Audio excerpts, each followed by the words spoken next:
Actually देखा जाए तो मैं पहले तो ये परिक्रमा वगैरह में और इस सब में जाना ही नहीं चाह रहा था। मैं इसमें विश्वास नहीं रखता था। पापा वीडियोस देखते थे नर्मदा परिक्रमा के, टीवी पे ये सब लगा के देखना शुरू कर देते थे, तो वीडियो वगैरह प्रॉपर नहीं आ रहे होते, तो मैं उनको बोलता था कि आप नेशनल ज्योग्राफी देखो, हिस्ट्री चैनल देखो, इतना कुछ है। तो क्या रहे आपके अनुभव, कैसा लगा? 2 दिन चलने के बाद में फिर कुछ हम्म। ऐसा घटित हुआ, तो मुझे लगा कि मुझे देखना है कि एग्जैक्टली क्या क्या होता है। मैं उस चीज में आगे बढ़ता चला गया।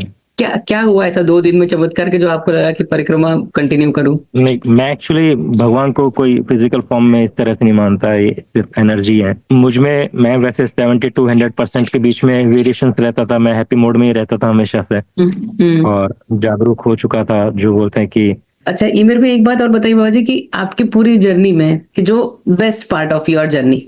पीछे बैग लगा हुआ था, टेंट था, तो टेंट वाला बैग मेरे ही साथ में था, तो मैंने बोला इसको इधर रखता हूँ। फिर देखा कि लेफ्ट की पोजीशन में मेरा लोड नीचे की तरफ हो जाएगा। हाँ। जैसे ही कुछ हुआ तो मैं बिल्कुल पहाड़ में नीचे स्लिप कर जाऊंगा। फिर मैंने सोचा कि पहले मैं लेफ्ट पैर रखता हूँ, फिर राइट रखता हूँ, फिर लेफ्ट रख के मूव कर जाऊंगा। मैंने लेफ्ट पैर रखा, राइट पैर रखा, और राइट पैर रखते ही मुझे क्लिक हो गई कि ये लेफ्ट पैर अब उठ नहीं पाएगा। नर्मदे हर जुनून में आप सबका स्वागत है। आज जो परिक्रमावासी हमारे बीच उनके अनुभव शेयर करने वाले हैं, उनका नाम ही कूल मैडी है, और जैसे वो कूल हैं वैसे ही वो बात करते हैं कूल। को उनसे मुलाकात कराने के पहले इनके बारे में एक बात जरूर बता देती हूँ कि जब ये परिक्रमा में निकले थे ना, तो ये इन्हें कोई इल्म नहीं था, कोई अंदाज नहीं था, इन्हें कुछ पता नहीं था मैया के बारे में। बस मैया की परिक्रमा होती है, वही मुझे करनी है। मतलब एक जो मैया के लिए वेशभूषा होती है, जो हम एक सफेद कपड़े पहन के निकलते हैं, धोती, और ये ऐसा उनके दिमाग में कुछ नहीं था। और बाद में किसी किसी आश्रम से उन्हें कितने कुछ कुछ कठिनाइयों का सामना करना पड़ा, कैसे उन्होंने परिक्रमा की, कैसे वो मैया उनके लिए सिर्फ एक जल थी, फिर वो कैसे उन जल मैया में कन्वर्ट हुई, ये उनकी जर्नी हम उन्हीं से जान लेते हैं। और अगर अभी तक आपने लाइक शेयर सब्सक्राइब नहीं किया है, तो आपसे एक रिक्वेस्ट करती हूँ कि जल्दी से लाइक शेयर सब्सक्राइब कर लीजिए, ताकि मैं और कुछ ऐसे ही मंदिर, कुछ आश्रम, कुछ परिक्रमावासियों से आपसे मुलाकात कर पाऊँ। नर्मदे हर। कहाँ कहाँ से है बाबा जी आप?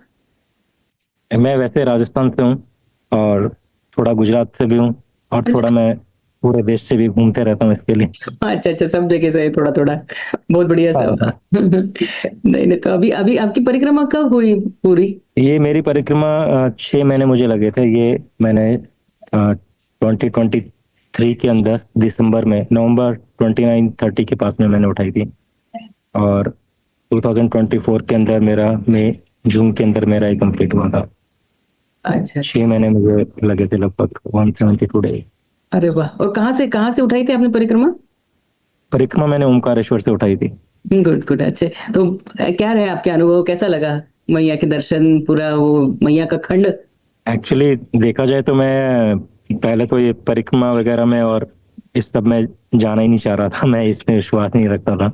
अच्छा। और ये कहानी ऐसे शुरू हुई कि हम्म।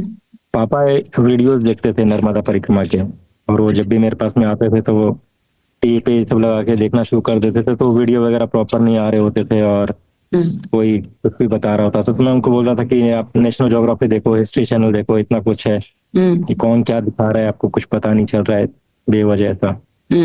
फिर वो एक बार गए थे ओमकारेश्वर 3-4 साल पहले। फिर उन्होंने कुछ जानकारी इकट्ठा करी। फिर सेकंड लास्ट ईयर 2023 में उन्होंने दीपावली के पास में आए और बोले कि मुझे नर्मदा परिक्रमा में जाना है। तो हम बोले ठीक है। फिर हम लोगों ने उनको शॉपिंग वॉपिंग कराई, स्लीपिंग बैग वगैरह जो भी उनको रिक्वायरमेंट था। फिर मैंने देखा कि ये वेट बहुत ज्यादा होते जा रहा है, तो फिर मैंने वेट भी कम कराया। मैंने बोला लेकिन इतना तो मिनिमम लगेगा ही आपको। उसके बाद में हमने उनको एक ही चीज बोली कि आप परिक्रमा में जाओ, लेकिन जहाँ पे भी आपको लगे कि नहीं हो रही है तो ऐसा आप छोड़ के आ जाना। ऐसा मत सोचना कि भगवान नाराज हो जाएंगे या मैया नाराज हो जाएंगी। और ऐसा भी मत करना कि कहीं पे शरीर में कहीं दिक्कत हो, घुटनों में, क्योंकि उनको घुटने का प्रॉब्लम है। अच्छा। तो कहीं शरीर ज्यादा दर्द कर रहा हो, तकलीफ हो, तो कि नहीं मुझे करना ही है, तो उसको कोई जबरदस्ती मत करना, किसी और के ऊपर ऐसा बर्डन मत बनना। तो ऐसा सब उनको बस 2 ही चीज क्लियर करके भेजा था। वो वहां पे गए, खुश थे। पहले दिन उन्होंने फिर वो माधव पर्वत की परिक्रमा करी। सुबह में उनका वीडियो कॉल आया, फिर दोपहर में आया, सब बढ़िया चल रहा था। शाम को फिर उन्होंने और जानकारी इकट्ठा करी, और फिर बोले कि इसके अंदर तो मुझे बीच में है ना वेस्टर्न टॉयलेट वगैरह नहीं मिलेंगे, दिक्कत आएंगी। तो फिर मुझसे नहीं हो पाएगी तो मैं वापस आ रहा हूँ, तो मेरा टिकट करा दें।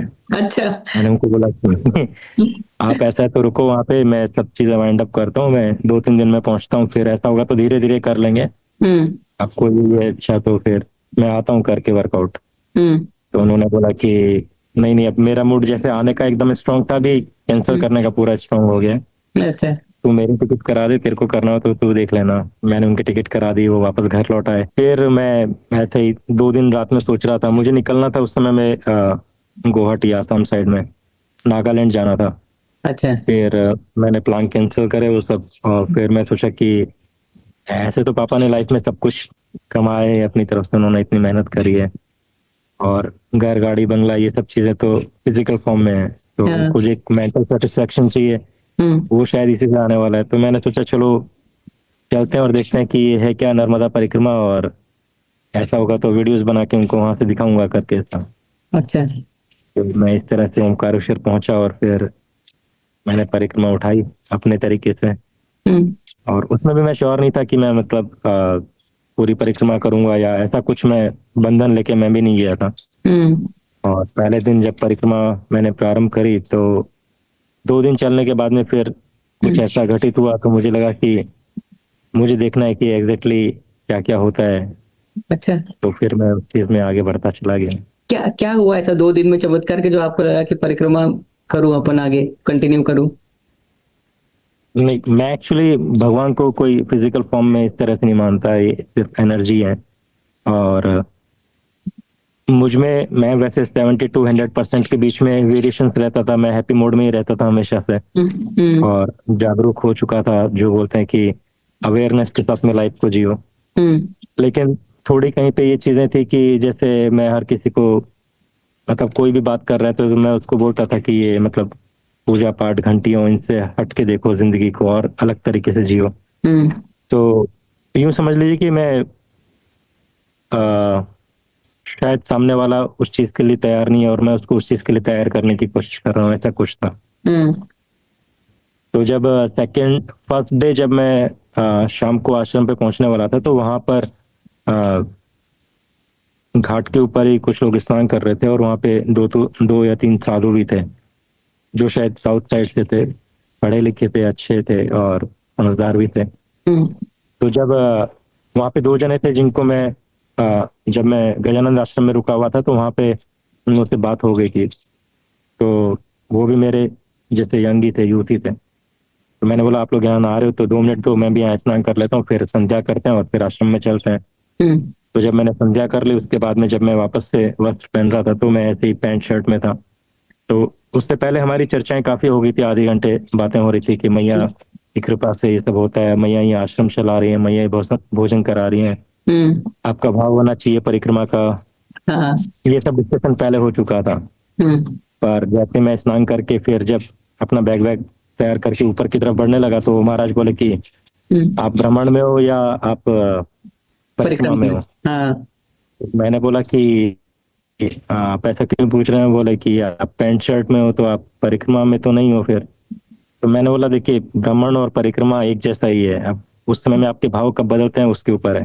आप परिक्रमा में हुए हैं और फिर भाव बदल गए तो आप भ्रमण में हो जाएंगे, और भ्रमण में और भाव बदल गए तो परिक्रमा में हो जाएंगे। हम्म। तो बोले नहीं, तुम बहस वहस मत करो, तुम पैंट शर्ट में हो तो इसको भ्रमण बोलते हैं करके ऐसा। तो मैंने बोला मैं तो आपको कुछ भी समझने के लिए नहीं बोल रहा हूँ, आपको जो समझना है समझिए, मेरा आपके लिए कोई जवाब नहीं है करके ऐसा। फिर वो कुछ और चीजें बोलने लगे, फिर बोले कि तुम बदतमीजी कर रहे हो, ऐसा भ्रमण में वैसा कोई तुमको, फिर परिक्रमा वासियों का तुम नाम खराब कर रहे हो, और ये सब चीजें बात होने लगी। तो मैंने बोला महाराज एक बात बताइए कि आप ये वस्त्रों के पीछे क्यों पड़े कि ये सफेद वस्त्रों में ही परिक्रमा होनी है। उन्होंने बोला कि इसके नियम होते हैं, नियम में चलना होता है, तो तुम पैंट शर्ट में करोगे तो तुम्हारे अंदर वो भाव नहीं रहेगा। तो मैंने बोला देखिए, मैं मैं यहाँ पे पैंट शर्ट पहन के आऊं और फिर मैं भाव से कर रहा हूँ, तो फिर वो परिक्रमा ही मानी जाएगी ना। तो बोले कि नहीं। तो मैंने बोला आप बहस मत करिए, आप हम आराम से बात करते हैं, आप गुस्सा मत होइए, मैं जब आराम से बात कर रहा हूँ तो आराम से समझाइए। हाँ सही है। तो उन्होंने बोला कि देखिए, दीपावली पे जब हम नए वस्त्र पहनते हैं तो दीपावली का फील आता है, हाँ। और हम रेगुलर जो कपड़े पहनते हैं तो उसमें वो दीपावली वाला फील नहीं आता है। हाँ। तो मैंने बोला देखिए, अभी आप बिल्कुल सही बात कर रहे हैं, आपका तर्क भी सही लग रहा है और बात भी समझ में आ रही है। लेकिन मेरा मानना यहाँ पर ये है कि मैं यहाँ पे इसलिए नहीं आया हूँ कि आज मैं पैंट शर्ट उतार के यहाँ पे धोती कुर्ते में परिक्रमा कर लूं और फिर वापस पैंट शर्ट पहन के अपनी जिंदगी में चले जाऊं। तो मेरे को जो बदलाव चाहिए वो मेरी जिंदगी में चाहिए, मेरे वस्त्रों में नहीं चाहिए, क्या बात है, दिखावे सही में नहीं चाहिए। है, बहुत सही। हाँ। तो फिर वो और भड़क गए इस बात पे। फिर उन्होंने बोला कि तुम पैंट शर्ट में हो तो तुमको कोई आश्रम में नहीं घुसने देगा, यहाँ पे तो फिर भी घुसने देंगे, हम्म। आगे जाओगे गुजरात पहुंचोगे तो पैंट शर्ट में तो सब निकाल देंगे तुमको, ऐसा। हम्म। मैंने बोला कि महाराज पहली बात तो ये है कि अभी आप बोल रहे थे कि आश्रम जो है मैया चला रही हैं, तो अगर मेरे को मैया को आश्रम में रुकाना होगा तो मैं आश्रम में रुक जाऊंगा। दूसरी बात Point ये है। कि मैं आश्रम के भरोसे या किसी और व्यक्ति के भरोसे नहीं आया हूँ, मैं मैया के भरोसे हूँ, मैं उनको समर्पित कर चुका हूँ। हाँ, तो मैया जहाँ जैसे जैसे भी रखेंगी मुझे, मैं खुश रहूंगा, बात खत्म हो गई। क्या बात है। आप ये क्यों सोच रहे हैं कि मैं आश्रम में जाके रहने वाला हूँ? मैया मुझे हाँ, यहाँ सुलाएंगी तो मैं यहाँ सोऊंगा, मेरे को मैया हाँ। कहीं अच्छे होटल में रुकाएंगी तो मैं वहां रुकूंगा, जैसे खिलाएंगी वो खिलाएंगी। और रही बात भाव की, तो मैं भाव से परिक्रमा कर रहा हूँ।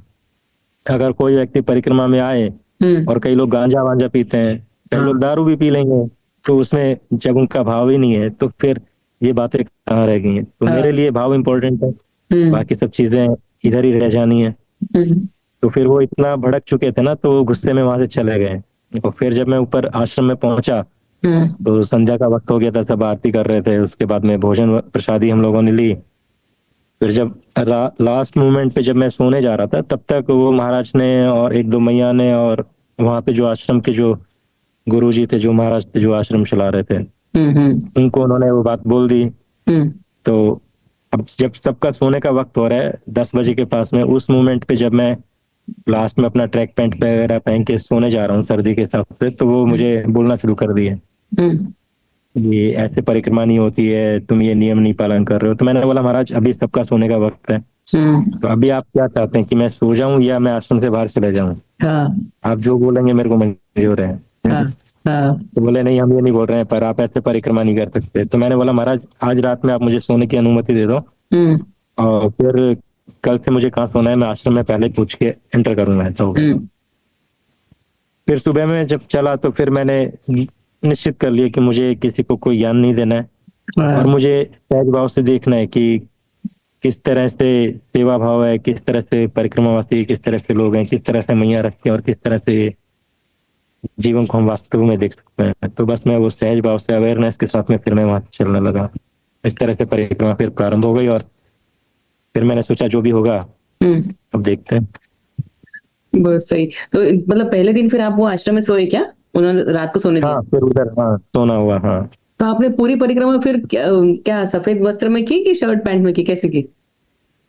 नहीं, मैंने तो ये नियम लेके चला था कि मतलब न मैं कुछ लेके चल रहा हूँ और मैं मेरे पास जो है बस उसी में मैं चल रहा हूँ। तो अगर मैं ये भी तैयारी करके आता कि कमंडल लो, वस्त्र लो, तो फिर आप परिक्रमा में नहीं हो। आपने एक तरह से कुछ तैयारी कर ली है कि आपको माँ पे विश्वास नहीं है, है ना? तो मैं तो जस्ट ऐसे ही आ गया था कि बस अब जो भी है यही है, इसमें भी से कुछ छूटना होगा तो छूटेगा, कुछ आना होगा तो आएगा। और दूसरे दिन जब मैं दोपहर में भोजन प्रसादी लेने के बाद चलने लगा तो मेरे को बुखार आने लगा, और मुझे लगा कि मैं टायर्ड हो गया हूँ और बुखार आएगा ही आएगा।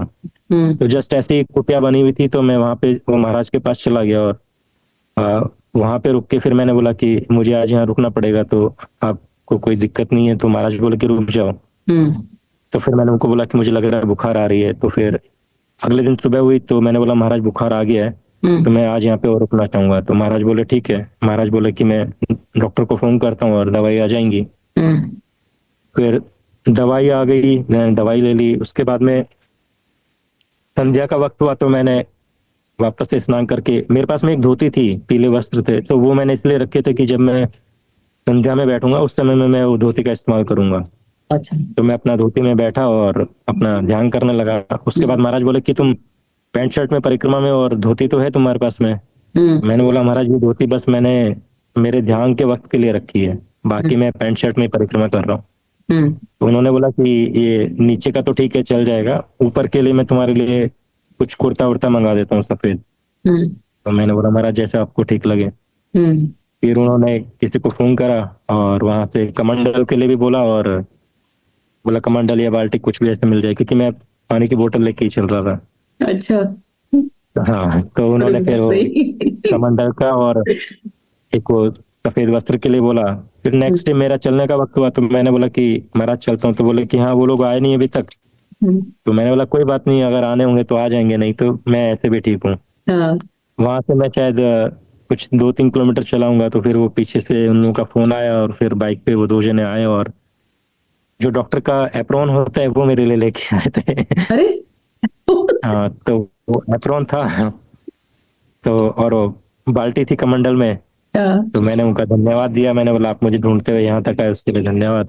हम्म। फिर मैंने बोला ये एप्रोन आया तो एप्रोन में सही, चलो इसको पहन के करते हैं। तो मैं एप्रोन पहन के परिक्रमा कर रहा था। ये पहला एक बंदा होगा ऐसा परिक्रमा में जो एप्रन में था। अरे बाप रे, तो मतलब आपने कपड़े का तो छोड़ ही दो, चलो आपने आप नहीं बिलीव करते, ये तो दंड भी नहीं लिया था क्या? नहीं, दंड का मुझे ऐसा मानना है कि जब आप दंड रखते हैं तो इसका मतलब आप किसी भी चीज में आप किसी को दंड या प्रताड़ना देना चाह रहे हैं। मतलब अगर कुत्ता भी आपके सामने भौंक के आए तो आप दंड का इस्तेमाल करेंगे, तो कहीं ना कहीं आपके अंदर क्रोध जगेगा, एक बदले की भावना या सुरक्षा की भावना जगेगी। तो अच्छा। आपके पास ऐसा कुछ नहीं होना चाहिए, आपके साथ पास सिर्फ प्रेम भावना होनी चाहिए। अगर आप प्रेम से उसको शांत कर सकते हैं तो ठीक है, नहीं तो फिर जो भी होगा ठीक है। तो इसलिए मैंने दंड भी नहीं रखा था अपने पास। मेरे को तो बस आपसे बात करके एक चीज समझ में आ रही है कि मतलब परिक्रमा करने के बाद आदमी शांत हो जाता है। आप तो पहले ही इतने कूल है, इतने शांत है, इतने समझ, मतलब ये परिवर्तन तो आने का क्या सवाल है, मतलब ये बहुत अद्भुत है ये नेचर लाना ही। क्योंकि हम इतना ईगो लेके चलते हैं ना सबके इसमें। मैं ऐसा नहीं कहूंगी इसमें नहीं, उसमें नहीं, मुझ में नहीं, इसमें नहीं, सब में। अब मैंने बोला जैसे अभी आपने वो साधुओं को ऐसा जी आंसर दे दिया बिना वो सटक आवाज हुए गाल पे लग गया, ऐसा हुआ, आवाज भी नहीं आई और उनको समझ में। सही बात है, वस्त्र हमारे लिए इतना इंपॉर्टेंट है, भाव इंपॉर्टेंट है। बहुत सही बात कही आपने वो। तो उसके बाद फिर आपकी जर्नी कैसे आगे आगे की कैसी रही जर्नी? आगे यही था, मेन तो मेरा ये था कि कोई धारणा नहीं बनानी है कौन सही है कौन गलत है, कुछ नहीं। मतलब ये विचार ही उत्पन्न नहीं होने देना है, बस सहज भाव से सब चीजों को देखना है कि आश्रम चलाने वाले हैं उनके भाव कैसे कैसे आ रहे हैं, परिक्रमावासी हैं उनके भाव कैसे कैसे हैं। और इसको अगर आप देखा जाए तो ये एक बहुत साइंटिफिक तरीका है परिक्रमा का, कि आप चीजें छोड़ के चलें। तो आप उसमें घर परिवार और ये सब सब चीजें, एक्चुअली हम बचपन से चीजें ना ग्रास्प कर रहे हैं कि हमारा एक माइंड बनते जा रहा है कि हमें अच्छा बनना है, हमें ग्रोथ करनी है, हमें लोगों को पास रखना है। पर ये इन्वॉल्वमेंट के चक्कर में धीरे धीरे हम ब्रेन को एक मैसेज देते हैं और फिर ब्रेन हमको चलाना शुरू कर देता है। तो हमें उस चीज से बाहर निकलना है, ब्रेन को हमारे तरीके से चलाना है। तो ब्रेन बार बार आपको ये उकसाता है कि चलो घर लौट चलो, क्या चल रहे हैं, जल्दी चलते हैं, जल्दी परिक्रमा खत्म कर लेते हैं, है ना, बिजनेस संभालना है, जॉब संभालना है, या घर वालों से मिलना है, या किसी की याद आ रही है, किसी को मिस कर रहे हो, या यहाँ पे चीजें सही नहीं लग रही हैं, सही नहीं मिल रही हैं, तो हम अच्छी जगह जाएं। तो ब्रेन हर समय आपको अपने हिसाब से चलाने की कोशिश करता है, लेकिन आपको हर समय उस ठहराव को महसूस करना होता है कि नहीं, जो भी है यही पल है और मैं ही हूँ अकेले इस जिंदगी में, इस दुनिया में और कोई भी नहीं है, और मैं यहाँ पे मैया के साथ समर्पित होके ये पल ही, ये क्षण ही मेरे लिए पूर्ण है। तो आप जब उस एक एक कदम पे पूर्ण होंगे तो आपको इवन उस दिन भी जल्दी करने की कोशिश नहीं रहेगी कि चलो शाम तक कहीं पहुंचना है। आपको बस ये पता है कि ये कदम जो मैंने उठा के रखा है बस ये अपने आप में पूर्ण था। हाँ सच में सही है। पापा को कैसा लगा हर जब आप समय परिक्रमा पे निकले? तो पापा की क्या मतलब प्रतिक्रिया थी, उनको क्या, क्योंकि उनके लिए तो ये उनका सपना था ना, तो उनको कैसा क्या? उनका सपना भी नहीं था, मैंने उनको ये भी क्लियर कर दिया था कि आप ऐसे भी मत समझिए कि मैं ये आपके लिए कर रहा हूँ, हाँ, कि ये चीज हो रही है, घटित हो रही है बस। तो मेरे मन में ये भी भाव नहीं था कि मैं ये आपके लिए कर रहा हूँ, किसी के लिए कर रहा हूँ, मैं बस ये मुझसे हो रहा है और मैं कर रहा हूँ।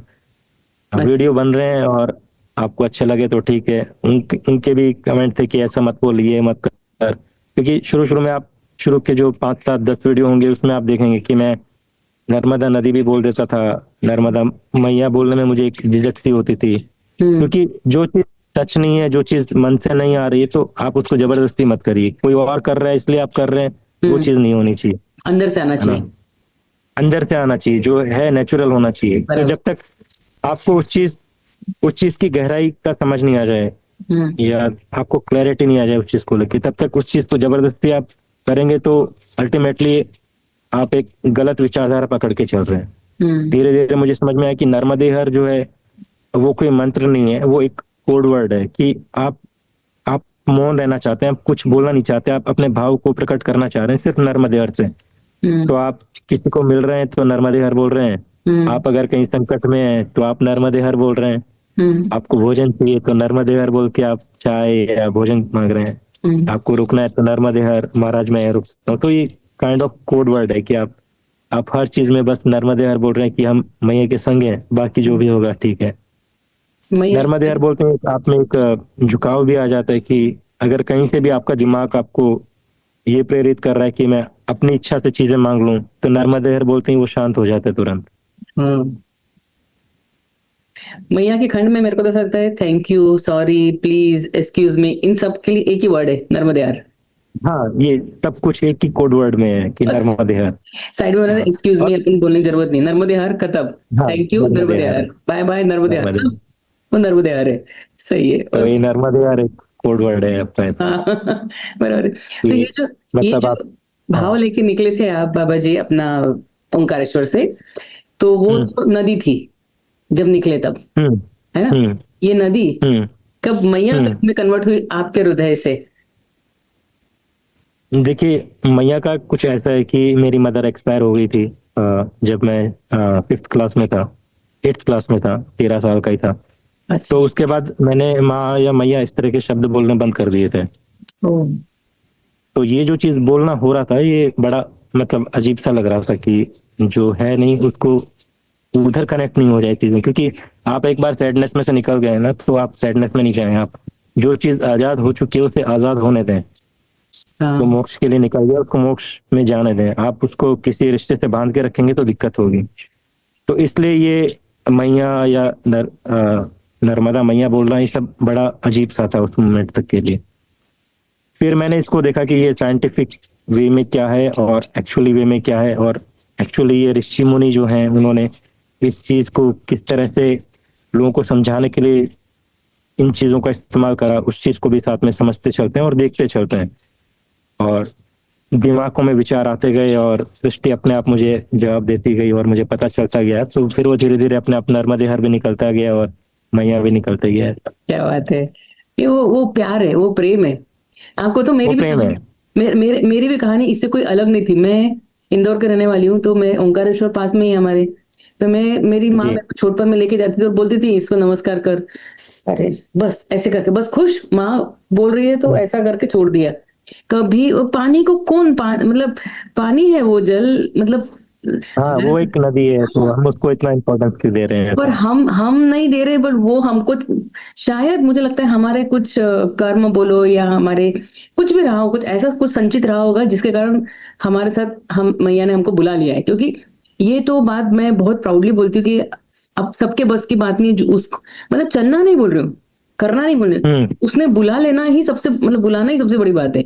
अगर मैया ने बुलाना ही सबसे बड़ी बात। मैया के खंड में जो मैया की का ही साम्राज्य है उसी की चलती है। हम सोच लें कि हमने बस, मतलब मेरे को कभी कोई एक दिन ऐसा लगा था, देखो अपने पास 500 के 1000 नोट भी होंगे, 500 के 2 नोट भी होंगे, वहां पे जोमेटो नहीं है, स्विगी नहीं है, होटल नहीं है, कुछ नहीं है, आपको नर्मदे हर करके खाने को किसी के घर में ही आलती पालती मांग के बैठ के खाना है। आप गुरूर नहीं कर सकते वो कागज के नोटों पे खाना।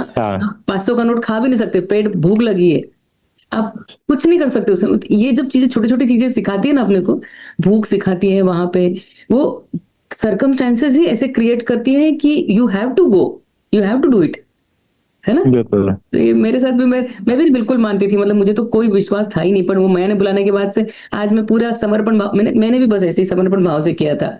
मैं तो अकेली थी, लड़की थी, मेरे को तो कुछ आइडिया ही नहीं था, बस निकल जाना है बस। हाँ, जो बोलना है लोगों ने तो वो ले लिया। संकल्प करते समय उन्होंने बोला संकल्प बोलना है, क्या करा है, तो मैंने तो ये भी नहीं मांगा संकल्प में कि मेरी परिक्रमा पूरी हो जाए, क्योंकि वो तो ऐसा लगा कि चलना है तो चलना ही है बस। हाँ, रुकना है ही नहीं, देयर इज नो, मतलब आपके पास एक टाइम लिमिट होता है ना।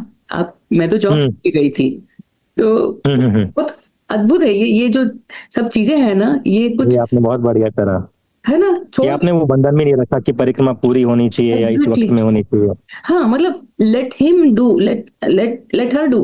आप हाँ अपने ही बंधन से, मुझे आज इस आश्रम से जाना है, उस आश्रम से, कहीं ना कहीं कुछ ना कुछ कैसा नहीं हो ही जाता है, मिल ही जाता है। और मैंने एक बहुत अच्छा किया था, बिल्कुल। मैंने कोई वीडियो नहीं देखे थे, कोई कि मुझे पता ही नहीं था शूल पानी। आपको पता हो ना यहाँ पे कठिनाई है तो आपका माइंड वैसा चलता है, मुझे ये पता नहीं था शूल पानी क्या होता है, यहाँ पे आश्रम क्या होते हैं, ये क्या होता है आपको। तो जब आपको कुछ नहीं पता होगा, that was the first time to you, तो आप वो सब लेके करते चलते हो।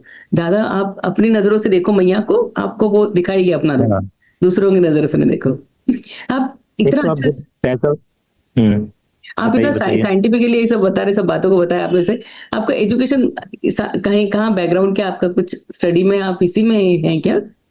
डिग्री वगैरह तो जस्ट ठीक है, एमबीए करा हुआ है मैंने तो हाँ, तभी तो मैं बोल रही हूँ, क्योंकि इतना जो डीप सोच रहे हैं ना आप, इतना जो आपके जो विचार है ना, ये इतने एकदम डीप है, वो जब थोड़ा सोचते हैं लॉजिक लगा के ये वो सब। उसके लिए डिग्री की जरूरत नहीं है, अगर कोई भी अवेयरनेस के साथ पहुंच रहा होगा तो शायद हो जाएगा। हाँ ये है कि थोड़ा सा शब्द आ जाते हैं, लेकिन फिर वही बात है कि आप देखेंगे कि कई टूरिस्ट गाइड आपको देखने को मिलेंगे जो कि कभी पढ़े नहीं है, लेकिन वो रशियन या फ्रेंच बहुत अच्छे से बोल लेते हैं। वो रट्टा वाले, ये जो आपके दिल से निकल रहा है ना, वो टूरिस्ट नहीं निकालता है, वो आपके दिल की बात निकली है। और हमारे इसमें बोलते हैं, देखो विद्या विनय ददाती, तो विद्या विनय देती है, वो आप जो डाउन टू अर्थ है ना। तो जब सरस्वती को आना होता है तो अपने आप हम्म, आ जाती है, बस वो ऐसा। सही है। नहीं तो ये थे। और पूरे परिक्रमा में आपको क्या लगता है बाबा जी की, कहाँ कुछ चेंजेस करने चाहिए, कि लोगों की मानसिकता बदलनी चाहिए, ऐसा कहीं कुछ लग रहा है आपको, ऐसा लगता है आपको? नहीं, हम किसी को बदल नहीं सकते, हमें बस हम यही बोल सकते हैं कि ये सारी चीजें हैं जो एनर्जी की हैं, ये नॉइज तो नहीं आ रहे हैं ज्यादा। नहीं नहीं नहीं। एक्चुअली जैसे अभी आप बात कर रहे थे कि सबसे पहली चीज तो हम ईगो छोड़ के आते हैं कि और ईगो जो है सबसे पहले खाने से कनेक्टेड होता है या रहने से कनेक्टेड होता है कि मेरा पैसा मैं खरीद लूंगा, कुछ भी खा लूंगा अच्छे से, ये कैसा भोजन मिल रहा है, मेरे को ऐसा सब नहीं खाना है। और जब हम 7 चक्रों की बात करते हैं तो उसमें हमारा जो चक्र है जहाँ पे हमारा भोजन है, स्वादिष्टान चक्र, तो वहां पे ये बात आ जाती है। तो जब आप चलना शुरू करते हैं तो आपका ईगो खत्म होने लगता है, भूख लगने लगती है, फिर आपका भोजन भी छूटने लगता है, जो मिल रहा है आप उसमें आनंद में आ जाते हैं। तो इम्पोर्टेंट ये हो जाता है कि एनर्जीज काम कर रही हैं, और आप धीरे धीरे आपको ये भी समझ में आ जाता है कि मैया जो है, बहता हुआ जल जो है, वो भी अपने आप में एक एनर्जी है। और आप जब उस एनर्जी से कनेक्ट होते हैं तो चीजें अपने आप स्मूथ होना शुरू हो जाती हैं। सच में। मैं क्या बताने जा रहा था, मैं भूल गया, आप फिर से कुछ मैंने कहा ना, हम कुछ बोलते नहीं है, वो बुलवाती है हमसे, सच में। हाँ हम कुछ प्लान नहीं किए, देखो ना, मेरे हाथ में कोई कागज है ना, कुछ आपके दिमाग में, हमने ना पहले कुछ बात की है, मैं आपको पहली बार ही देख रही हूँ, मैया ही बुलवाती है। जी। जो देखो आप एनर्जी टॉपिक निकाला, आप लोगों को बता, मतलब कैसे, जैसे अपन समझाना नहीं है, बट आप कैसे ध्यान लगा सकते हैं?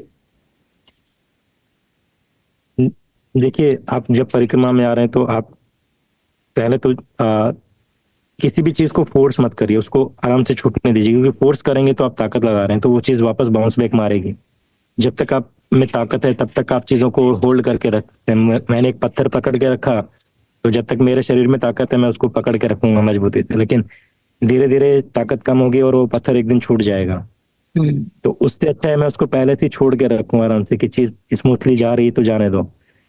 तो आप जब परिक्रमा में स्मूथली चीजों को जाने देंगे ना, तो चीजें अपने आप हो रही होंगी। मैं बात कर रहा था एनर्जी की, तो जो हमारे ऋषि मुनि थे, एक तो ये जो नर्मदा खंड है, ये पूरा अपने आप में इतने ऋषि मुनि यहाँ पे होके गए हैं, तो ये अपने आप में इतना वाइब्रेट हो चुका है कि आप वहाँ पे आ जाते हैं, बुला लिए जाते हैं, या आप वहाँ पहुंच गए तो चीजें अपने आप काम करना शुरू कर देती हैं। लेकिन अगर आप उसमें खुद और जागरूकता से, अवेयरनेस के साथ में हो जाएं, तो चीजें और जल्दी घटित होना शुरू हो जाएंगी। आप जैसे ये कहावत है या कहते हैं कि गंगा जी में 7 बार डुबकी मार लीजिए, फिर यमुना जी में 3 बार मार लीजिए, और नर्मदा में आप देखने मात्र से आपके स्नान हो जाते हैं करके ऐसा। तो अब जो हमारे ऋषि मुनि थे, जो बहुत साइंटिस्ट थे, तो अगर मैं साइंटिफिक टर्म में इसको समझाऊं तो बात ये है कि हमारे ऋषि मुनियों को ये समझ में आ गया था कि गंगा जी जो है जहाँ से आती है, तो उस जगह को कोई खराब करने जल्दी से पहुंच नहीं सकता, बर्फीली जगह पे। फिर वहां से उनका प्रवाह इतना तेज रहता है कि अगर एक मनुष्य 7 बार स्नान करेगा, और अगर जितनी भी जनता है अगर वो एक साथ करोड़ों में 7 बार स्नान करेगी तो वो जल जो है इतनी जल्दी गंदा नहीं होगा। लेकिन अगर यमुना में 3 बार स्नान करेंगे तो उसके बाद वो प्रभावित होना शुरू होगा। लेकिन नर्मदा मैया जो है वो भारत के बीच भूखंड में से जा रही है, और इनका प्रवाह जो है इतना तेज नहीं है, एक एक बूंद करके मैया वहां से शुरू होती है और फिर धीरे धीरे बाकी नदियों के साथ ये प्रवाह बनता है। तो अगर इस पूरे भारत भूखंड को अगर बचा के रखना है, और यहाँ पे जो मिनरल्स हैं और इस भूमि में जो ऊर्जा है जो कि आदमी को स्पिरिचुअलिटी की तरफ लेके जाती है, तो ये बताना होगा कि इसको गंदा ना करा जाए, नदी को साफ रखा जाए। तो इसलिए उन्होंने बताया कि इसको देखने मात्र से आपके स्नान हो गए। अरे कितनी अच्छी बात कही। बड़े पब्लिक अब 1 to 1 मेरे को समझाना हो तो मैं समझा सकता हूँ, लेकिन अगर मेरे को मिलियन ऑफ पीपल्स को समझाना हो तो मैं उस चीज को धर्म के साथ कनेक्ट कर देता हूँ और उसको उस तरह से जोड़ के उसको पूरे को से प्रोटेक्ट कर देता हूँ। हाँ, तो लोगों को वो बात समझ में आती है। हाँ, हम्म, अब मैं जाके बोलूंगा नदी गंदा मत करो तो लोग समझेंगे नहीं, लेकिन मैं बोलूंगा कि मैया है गंदा मत करो तो लोग बोलेंगे कि नहीं मैया है, तो हमारा कुछ गलत हो जाएगा, तो हाँ, उस भय से फिर लोग उसको सुरक्षित। तुलसी का पौधा है, तो तुलसी का पौधा साइंटिफिकली आपके घर में पॉजिटिव एनोर्मा क्रिएट करता है, एनर्जी बनाए रखता है। हम्म, आप उसके नीचे सुबह और शाम को संध्या करते हैं, दीपक रखते हैं, तो वो एक वाइब्रेशन क्रिएट करता है, बाहर की नेगेटिव एनर्जी को रोक देता है। तो आप अगर तुलसी को नॉर्मल पौधा बता के लोगों को ये सब बता रहे होते कि ऐसा करो तो कोई नहीं कर रहा होता, लेकिन आपने उसको पूजा के उस विधि विधान से इस तरह से कनेक्ट कर दिया, तो हर हर घर में आपको तुलसी का पौधा इसलिए देखने को मिल जाता हाँ। और वैसे मैंने कनेक्ट भी कर दिया और वो है बिना लॉजिक, वो ऑक्सीजन भी देती है। है, हाँ, मतलब हाँ, वो साइंस भी उसके और साथ रिलेट हो रहा है। और बोलते हैं कि संडे को आपको उसमें पानी नहीं डालना चाहिए। अब संडे क्यों चूज करा, क्योंकि वीकेंड संडे को ही होता है। परिवार जब पूरा 25-25 लोग घर में होते थे, तो 25 लोग अगर घर में एक साथ जल चढ़ा रहे होंगे तो पौधे का क्या होगा। हाँ। बाकी दिन तो क्या है, कोई सुबह 5 बजे काम से निकल रहा है, कोई 7 बजे, तो बोला कि ठीक है घर में धर्म पत्नी है या मैया है दादी है, हाँ, वो एक जल चढ़ा देंगे, बाकी लोग दीपक कर लिए, हाथ जोड़ लिए और तुलसी का पत्ता मुंह में रखा और चल दिया। हाँ।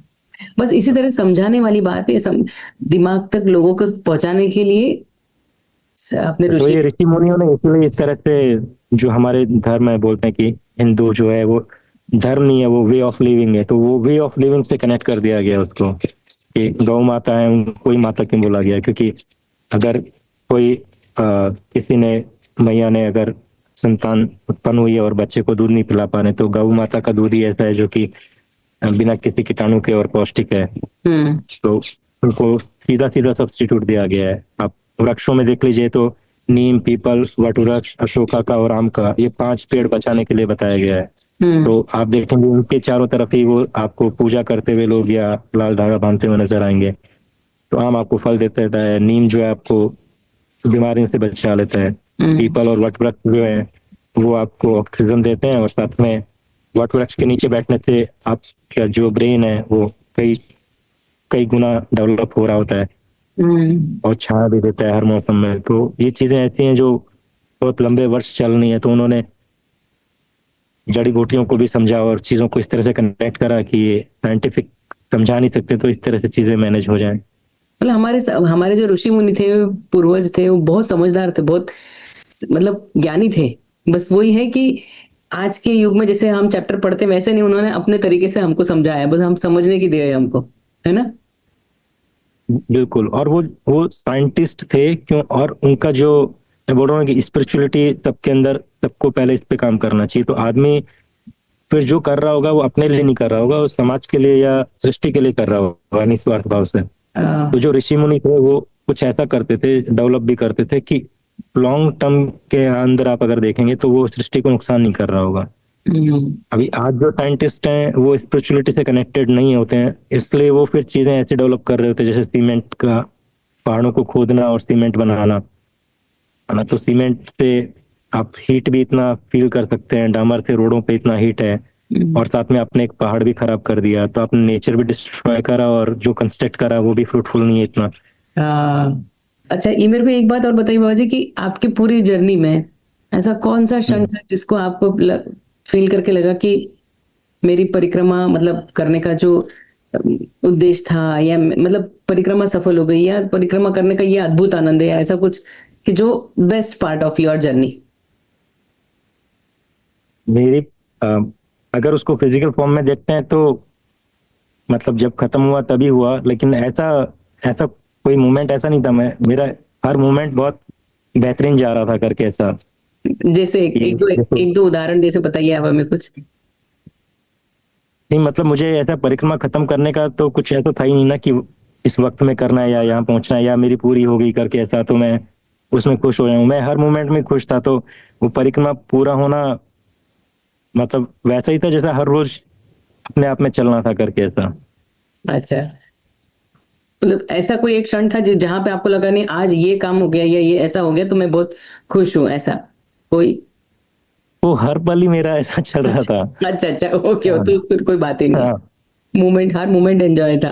हर मोमेंट ही मतलब वो कंपैरिजन कहीं पे था ही नहीं करके, और हर मोमेंट अपने आप में 100% था। तो ऐसा था ही नहीं कि मैं बोलूं कि आज ऐसा कुछ हो गया करके ऐसा, या आज मजा आ गया करके ऐसा। आप अकेले थे कि कोई और साथ में था आपके रास्ते में? मतलब निकले तो अकेले थे, बट मैं अकेले ही था, बीच बीच में कुछ जुड़े थे। शुरुआत के दूसरे तीसरे दिन पे अ, 2 परिक्रमावासी और साथ में जुड़ गए थे, फिर उनके साथ 2 जने और थे, सब 5 हो गए थे। फिर 5-6 दिन 7 दिन हम लोग साथ चले, फिर धीरे धीरे फिर अलग होते चले गए शूलपाणी के जंगल में। फिर उनमें से एक जना रह गया, एक कोई और आ गया, तो मैं अकेले ही था मोस्टली। बाकी ऐसा बीच बीच में कुछ लोग जुड़ते गए और फिर अलग होते गए घर पे ऐसा। शूलपाणी का आपका अनुभव कैसा था? डिफिकल्ट है ऐसे बहुत? शूलपाणी शूलपाणी बहुत बढ़िया था। शूलपाणी की एक घटना मैं आपको बताता हूँ कि शूलपाणी के अंदर मैं था और एक अजय मिश्रा करके था दिल्ली से, और एक गुजरात में महसाना से एक अंकल थे, उनकी एज थी कुछ 64 के आसपास में।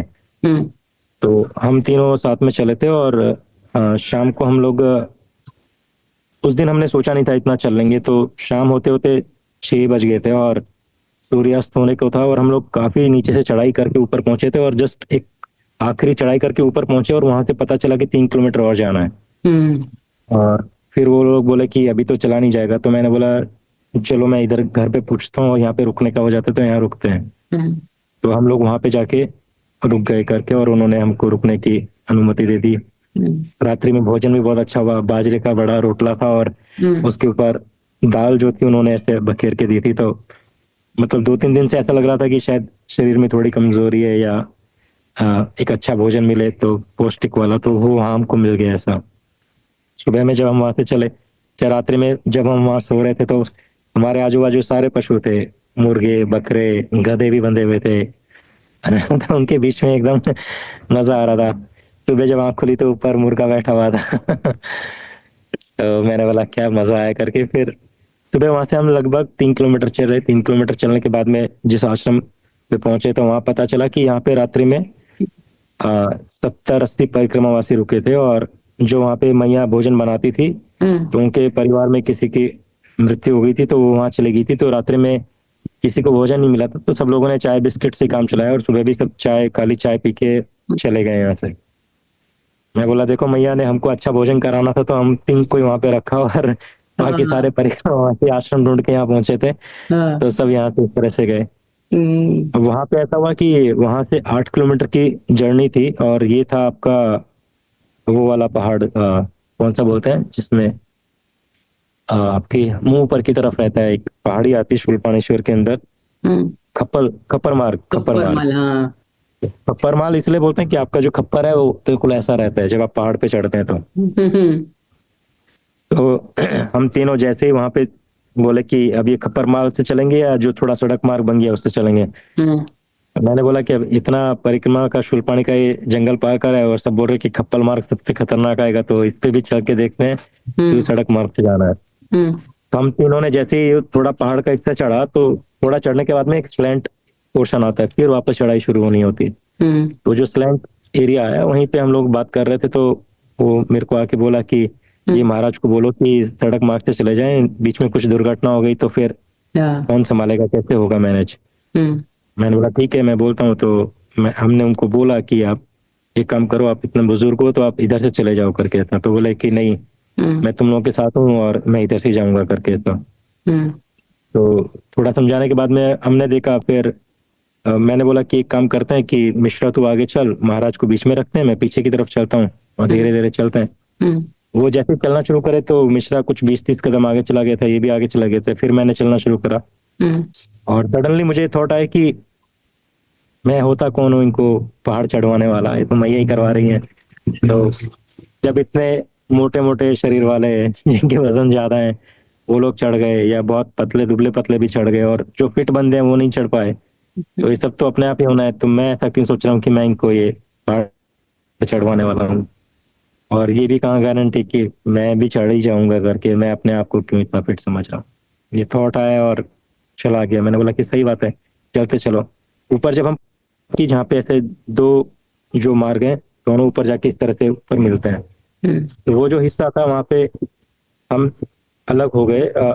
मिश्रा जो था वो थोड़ा आगे निकल गया और अंकल थोड़ा सा इस साइड में आ गए थे। हम्म तो मैं उधर से दूसरी तरफ से आगे मूव करा तो अब अंकल मेरे पीछे हो गए थे। अच्छा अंकल मेरे पीछे से आगे आके जब मिले तो उस वक्त पे मैं एक जगह पे खड़ा था, और पहाड़ जो है बिल्कुल ऐसा, और थोड़ा सा ऐसा टिल्ट होके फिर पूरा डाउन। मतलब वहां पे आपको पैर रखने का थोड़ा सा जगह मिलेगा, और आपको तकरीबन 5 फीट की दूरी तय करनी है, तो आप उसमें 2 बार पैर रखेंगे और आपको उधर जंप कर जाना है सामने वाले साइड में। वो बाप रे वहां मैं खड़ा होके हम्म जजमेंट ले रहा था कि मतलब मुझे पैर रखना है और फिर मुझे दूसरा पैर रखना है और फिर मुझे जंप मारना है। तो मैं बैग को, पीछे बैग लगा हुआ था, टेंट था, तो टेंट वाला बैग मेरे ही साथ में था, तो मैंने बोला इसको इधर रखता हूँ। मैंने बोला इसको इधर रखूंगा तो मेरा राइट हैंड ब्लॉक हो जाएगा, तो मैं जो थोड़ी सी झाड़ी का एक हिस्सा आ रहा है उसको पकड़ूंगा हाँ तो फिर पकड़ नहीं पाऊंगा। तो मैंने बोला इसको लेफ्ट में लेते हैं, लेफ्ट का पोजीशन बनाया। हाँ फिर देखा कि लेफ्ट की पोजीशन में मेरा लोड नीचे की तरफ हो जाएगा, हाँ जैसे ही कुछ हुआ तो मैं बिल्कुल पहाड़ में नीचे स्लिप कर जाऊंगा। हाँ मैंने बोला इसको कैसे सेट करूं, इतना सब सोच रहा था। इतने में वो अंकल आ गए, उन्होंने बोला कि चल चल जल्दी चल। हाँ मैंने बोला अंकल मुझे समझ में नहीं आ रहा है, आप पहले आ जाओ। हाँ तो बोला नहीं तू आगे, तू ही जा करके था। हाँ मैंने बोला फिर 2 मिनट दो, मुझे मुझे समझने दो। हाँ फिर मैंने सोचा कि पहले मैं लेफ्ट पैर रखता हूँ, फिर राइट रखता हूँ, फिर लेफ्ट रख के मूव कर जाऊंगा। हम्म मैंने लेफ्ट पैर रखा, राइट पैर रखा, और राइट पैर रखते ही मुझे क्लिक हो गया कि ये लेफ्ट पैर अब उठ नहीं पाएगा। अब मैं वहां पे 3 मिनट स्टक हूँ, और बिल्कुल ऐसा कि अब पैर में कंपन आने शुरू हो गए हैं, पिंडलियां मेरी खिंचाव और नसें टाइट होने लग गई। अब मुझे पता चल गया कि पैर मुझे बहुत जल्दी उठाना है, नहीं तो अब स्लिप मारने की तैयारी है। ये मोमेंट ही था, और इस मोमेंट पे ही कोई बकरी चरा रहा था ऊपर से, मुझे देखा और फटाफट वो चरवा आया, और उसने फिर अपना पहले मेरा बैग लिया, टेंट लिया, फिर मुझे हाथ पकड़ के उधर खींचा। उसके बाद में बोला कि आप चलो मैं इन महाराज को भी ले लेता हूँ। मैंने उनको बोला कि ये महाराज को ले लो और मैं आगे बढ़ता हूँ। आगे 5 कदम बढ़ते मैं फिर से थोड़ा स्लिप मारा, तो फिर से मेरे पास आए, फिर बोले कि रुको मैं थोड़ा और ऊपर चढ़ा देता हूँ। फिर उन्होंने मेरा बैग पकड़ा और हाथ पकड़ के थोड़ा ऊपर खींचा। वहां जैसे मैं पहुंचा तो मैं पीछे मुड़ के देख रहा हूँ कि अभी ये गए भी नहीं है, और वो महाराज वो जगह पार करके इधर आ गए हैं। अच्छा तो मैं बोला देखो यही मोमेंट था कि मतलब मैं सोच रहा था ना कि हम कौन होते हैं चलाने वाले या पार कराने वाले। तो हाँ मैं इस जगह को कितना मुसीबत में पार करा, मुझे हेल्प चाहिए हुई हम्म और उनको किसी हेल्प की रिक्वायरमेंट नहीं, उनके पास भी बैग था पीछे एक लगा हुआ, और हम्म वो जगह को आराम से क्रॉस करके आ गए। हम्म तो ये मैसेज मैंने बोला कि पहुंचना चाहिए तो पहुंच जाएगा। यही सब चीजें हैं। देखो ये चीजें हम सीखते हैं, वो कोई अलग से वो कोई यूनिवर्सिटी जाने की जरूरत नहीं पड़ती। सही है बिल्कुल। कि हम हमारा जो हम नहीं बोल सकते, बट हाँ हमको लगता है ना कि अरे मैंने किया, मैंने हम हाँ कुछ भी नहीं है, वी आर जस्ट पपेट, कठपुतली है हम सच में। ये कितना अद्भुत, बाप रे क्या कंडीशन रही होगी उस समय आपकी, मैं समझ सकती हूँ। अब वो मतलब शायद आप जब बोल रहे थे तो मैं ये रिकॉल कर रही थी कि मैं कब अटकी थी, मुझे तो याद नहीं आ रहा ऐसा कि हाँ अपन तो चले, हम भी खप्पर माल गए, हमने वहाँ खप्पर माल, कूली, ये दोनों जगह फोटो भी लिए हैं, क्योंकि वो जगह ऐसी है ना, हिस्टोरिकल है हाँ हाँ हाँ, केस पे। तो कूली भी पहुंचने के बाद, क्योंकि कूली वो जगह जहाँ पे पहले लूटपाट की जाती थी, तो बिल्कुल। हमने वहां जाके फोटो वोटो ली। मैं वही सोची मुझे क्यों नहीं ये रास्ता लगा, यार रास्ता लगा तो हमको क्यों नहीं इतना, मतलब मुझे नहीं समझ में आ रहा है कि मैं कैसे चली गई हूँ, शायद वो पटाख से क्षण गया ऐसा, तो कुछ चीज तो सिखानी थी। देखिए ये घटना वहां पे हुई, और जब जब मैं अकेले चल रहा हूँ, मैं इतने जंगलों से निकला और सब जगह जहां जहां भी अकेले था वहां कोई दिक्कत नहीं है, लेकिन ये जस्ट वो मोमेंट, वो जो थॉट क्रिएट हुआ और उसको और क्लैरिटी के साथ में मैया ने वहां पे क्लियर कर दिया कि देखो ये पॉसिबल है ऐसा। हाँ। तो वहां से मुझे ये भी क्लियर हो गया कि अब इसमें ऐसा ही हुआ कि जब हम शूलपाणेश्वर के जंगल पूरे क्रॉस करके गुजरात बॉर्डर में आने वाले थे, तो वहां पे सात सात परिक्रमावासी और मिल गए थे जो साथ में चल रहे थे पूरा। हम्म। तो उसमें एक महाराज थे, वो बोल रहे थे कि मतलब मैं तो अकेले ही चला रहा था, लेकिन मैं इन सबको परिक्रमा पूरी कराऊंगा और ये पूरे सब लोगों की परिक्रमा मैं पूरी करवाऊंगा। तो मैंने उनको एक बार बोला था कि मैंने बोला कि हम्म। ये आप ऐसा मत सोचिए कि आप किसी को परिक्रमा पूरी कराने वाले हैं, आपकी परिक्रमा पूरी हो जाए वो अपने आप में पूर्ण है। हाँ। हाँ, आगे जाके फिर उनके साथ वैसा ही हुआ, और तब मुझे ये सारी घटनाएं रिकॉल हो रही थी कि मतलब वो एक आपको किसी भी तरह का घमंड या अहंकार आना ही नहीं चाहिए कि मैं परिक्रमा कर रहा हूँ या मैंने परिक्रमा कर ली है, या ये चीजें घटित होनी होती हैं और हो गई होती हैं, बस ऐसा। आगे क्या हुआ उनका कुछ? फिर वो आगे कि वो भी फिर अलग हुए, फिर बीच में वापस जुड़े। फिर हाँ, सच में। आखिरी में आते हुए जब लास्ट में मुझे मिले तो पता चला कि कुछ लोग वाहन से निकल गए, कुछ लोग अपने परिवार वालों से मिलने के लिए रुक गए, तो वो बहुत स्लो चल रहे हैं अब। अ, परिक्रमा में एक ये चीज भी है कि आपका कोई भी रिश्तेदार हो या कोई कितना भी क्लोज हो, कोई नियर बाय आपका घर आता हो या कोई रिलेटिव का घर आता हो, आप वो परिक्रमा छोड़ के उधर से मत जाइए, क्योंकि जो भाव और जो ये आपकी साइकिल शुरू होती है ना, तो ये एक एनर्जी तैयार होनी शुरू होती है, और ये जब कंप्लीट होती है परिक्रमा तब आपको सब चीजें क्लियर होनी शुरू होती हैं उसमें। तो आपको ये नहीं पता कि वो पहले दिन सब चीज क्लियर हो जाएगी, वो लास्ट दिन क्लियर होगी या बीच में कहीं होगी। ये बिल्कुल वैसा ही है कि जैसे कृष्ण भगवान पैदा हुए थे तो वो 7 पुत्र होंगे, तो उन्होंने 7 को मारना शुरू कर दिया कि 8वां कौन होगा, हम्म। पहले से 8वां होगा या तीसरे से सर्किल घूम के 8वां होगा। हाँ। तो वैसे ही आप परिक्रमा के दिन भी काउंट मत करिए, बस आप उस पल में रहिए, दौड़ने की कोशिश ना करें, आनंद में रहें। और आप अपने आप को भी देखें कि आपके अंदर कौन कौन से भाव उठ रहे हैं, आपको कब लग रहा है कि अब आप गुस्सा हो रहे हैं या आप गुस्सा होना चाह रहे हैं या आप भोजन के लिए ललायत हो रहे हैं। कुछ अच्छा आ गया तो आप एकदम से अरे आज तो इतना अच्छा भोजन मिलने जा रहा है। हम्म। आ, थलिया में आपने लड्डू देखते हैं आप, तो वो आपको दिखाई देगा कि आप अवेयर हो तो कि देखो अभी तक तो मैं शांत था, ये लड्डू देखते ही मैं कैसे लालच बढ़ गया मेरा। हम्म। तो आप हर हर मोमेंट पे जब आप समान भाव से हो जाएंगे ना, तो आप शायद एनलाइटन हो जाएंगे। हाँ, वो आ जाता है वहां पे रह के, वो आ जाता है। आप आपके कपड़ों से प्यार सब निकल जाता है, बस चीजों से प्यार निकल जाता है।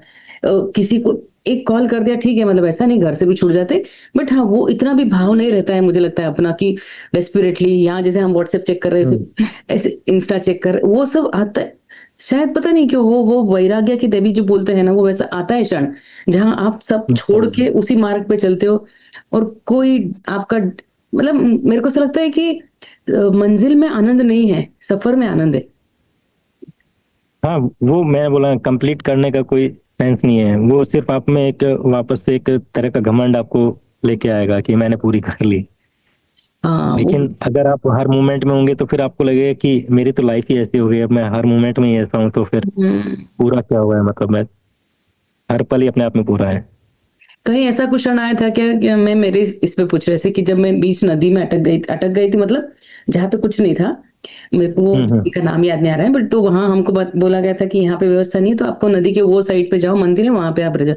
तो वो नदी पार करके जानी थी, वो नदी मतलब बहुत नदी नहीं, बड़ी नहीं थी, घुटने के ऊपर ही पानी था, बट हम्म। पत्थर भी ऐसे गुलगुले थे, ऊपर दंड रखने के लिए भी जगह नहीं थी, पानी बहुत ठंडा था, हम्म। पूरा दिन की थकावट थी।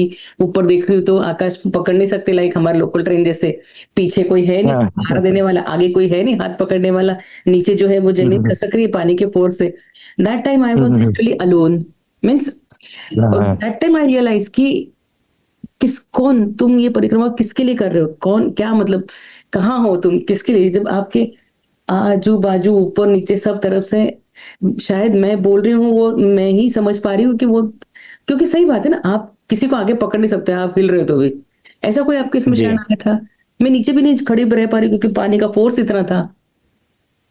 तो ऐसा कोई ऐसा क्षण आया था आपके इसमें ऐसा जहाँ? तो नहीं सकती, मतलब हर मोमेंट है इसमें कुछ चैलेंज है तो उसको कैसे सॉर्ट आउट करेंगे, वो था।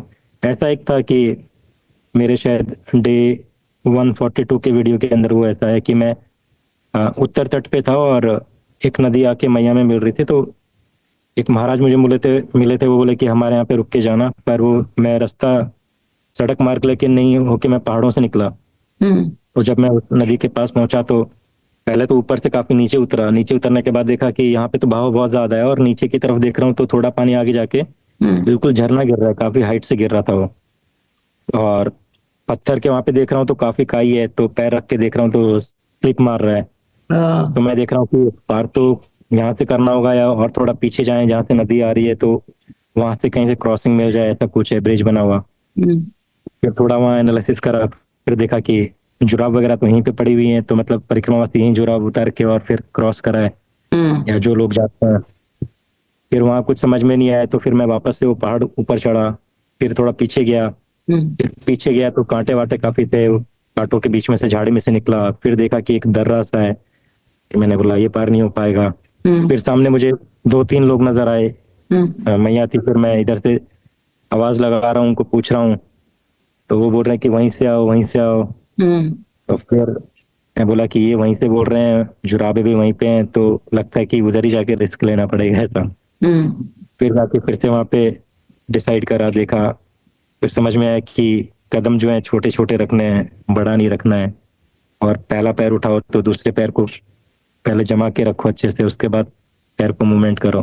तो ऐसा मैं वीडियो में बता भी रहा था साथ साथ में कि ये ऐसा क्षण है और इसमें आपको शांति और धैर्य बना के चलना है, कैसे चलना है। फिर होता चला गया, फिर वो क्रॉस हो गया, फिर आगे मंदिर पे पहुंचा। बहुत अच्छा। पर ये एक करने के बाद जो आनंद मिला है ना, और जो वो अलग है, मतलब वो सब आनंदों से अलग है। हाँ, मतलब आप उस समय में कंप्लीटली अलर्ट मोड पे होते हो, फिजिकल फॉर्म में भी, मेंटल फॉर्म में भी आप उस क्षण में होते हो। जो चैलेंज आता है तो आप तन मन से पूरा फोकस लिए उस चीज को एनालिसिस कर रहे होते हो, हर एक कदम आप सोच सोच के रख रहे होते हो। लेकिन ये सब सोच के अंदर आपको आनंद में होना जरूरी है साथ में, क्योंकि आपको आपको देखना है कि आपके अंदर क्या क्या चेंजेस आ रहे हैं। आप घबरा रहे हो, या आप टेक इट इजी ले रहे हो, या आपने सरेंडर करा हुआ है तो ठीक है, ज्यादा से ज्यादा क्या होगा, बह के चले जाएंगे, डूब जाएंगे, मर जाएंगे, तैरना नहीं आता है, हाँ इतना ही होगा। तो आप एकदम रिलैक्स मोड में हो हाँ कि ठीक है, अब आ गए हैं तो जो भी होगा होगा, ठीक है। जरूरी नहीं है कि परिक्रमा पूरी हो, जरूरी ये भी नहीं है कि हम जिंदा ही बचे। हो सकता है कौन सा क्षण हो हम ये मृत्यु वाली घटना भी घट जाए, जो एक सत्य है, बाकी सब तो झूठ है। बहुत तो बढ़िया बात किया। इतना बढ़िया था। नहीं जी, आपसे तो जानने की बहुत सारी बातें हैं ऐसे। मुझे नहीं लगता है कि एक मीटिंग हमारे लिए, क्योंकि आपके पास इतना ज्ञान है और इतने मतलब सहज भाव से आप बात करते हैं। तो मुझे ऐसा लगता है कि ऐसा मतलब सिर्फ वो जो लोगों ने परिक्रमा करना है, आज मैं 40 किलोमीटर चला, आज मैंने इतना किलोमीटर चला। कई बार तो हमको, मैं सच बताऊं, पता भी नहीं चलता हम कितने किलोमीटर चले। जब किसी के हाथ में पेडोमीटर होता है तब उसने हमको बताया कि पता है मैया आज हम इतना चले। हम वो काउंट है नहीं रखना है, बस चलना है चलना है चलना है, ये भी बिना किसी ये होना चाहिए। बस सिर्फ चलना है। कहाँ रुकना है, क्या खाना है, क्या करना है, ये सरेंडर भाव जिस दिन रहेगा ना हमारे पास, मुझे लगता है बस हाँ, वही उसको चाहिए मैया को। और जो वहां से जो हमने लिया है उसको आचरण करेंगे तो बहुत अच्छा है, क्योंकि वहां पे सब मैच्योरिटी ज्ञान रहता है, वो ही एप्लीकेबल करना है हमारी लाइफ में, मतलब हाँ, प्रैक्टिकली। आपको हर किसी से कुछ ना कुछ सीखने को मिल जाएगा, लेकिन ये है कि आप सरेंडर और अपना दिमाग छोड़ के चलो तभी। नहीं तो आप हर चीज में कुछ ना कुछ निकाल रहे होगे कि ये ऐसा होना चाहिए, ऐसा होना चाहिए, इसको ऐसा कर दो, तो ऐसा कर दो। लेकिन आपको अपना दिमाग छोड़ देना है, आपको सिर्फ देखना है कि क्या हो रहा है। तो आपको कभी गुस्सा आपको नहीं आया किसी क्या? चीज कभी पूरे को परिक्रमा में किसी के ऊपर गुस्सा नहीं आया? नहीं आया, गुस्सा सच्ची नहीं मुझे आया? पहले से भी नहीं आता था। हाँ, सच्ची सच्ची नहीं क्योंकि आया मैं कि सच्ची किसी मतलब सच्ची में नहीं आया। मतलब मैं गुस्सा पहले से मतलब ऐसा गुस्सा, मैं पहले मतलब से वो भी गुस्सा शायद- नहीं, ऐसे ऐसे पूरा कहीं फ्रस्ट्रेशन बोलो या कुछ ऐसा, नहीं कभी कुछ हुआ? नहीं, मुझे बहुत पहले से ये सब बंद हो गया था मुझे, तो शायद परिक्रमा में भी नहीं आया। अच्छा अच्छा, फिर तो बाप रे, आप तो ऐसे ही संत हो तो फिर कोई सवाल ही नहीं उठता, क्योंकि कुछ नहीं है, डेफिनेशन में उलझना नहीं है मुझे। आप बाबा जी बोल रहे हैं, संत बोल रहे हैं, ये कोई डेफिनेशन, अरे मेरी कोई हम आइडेंटिटी है ही नहीं ऐसा।